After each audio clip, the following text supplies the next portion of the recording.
quick reading for January the 9th to January the 10th, Gemini, parang meron na ditong gustong umamin, gustong mag-take ng action, parang natatagalan na rin kasi I am just seeing you from afar. Pwedeng nag-uusap lang tayo online or tinititigan kita online, no?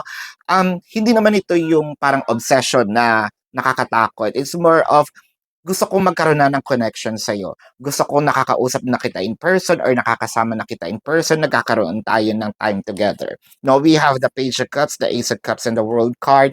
I feel like mas lalong lumalalim yung emotion nitong taong to ngayon, no? And I think meron siya mga plano this year with the World card.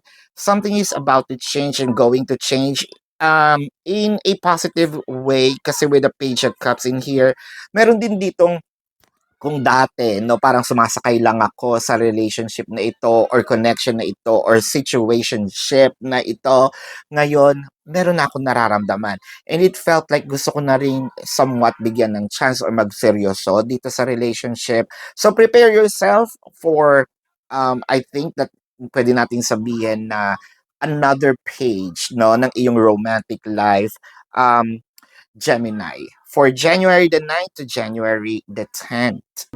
Predicting future is my purpose.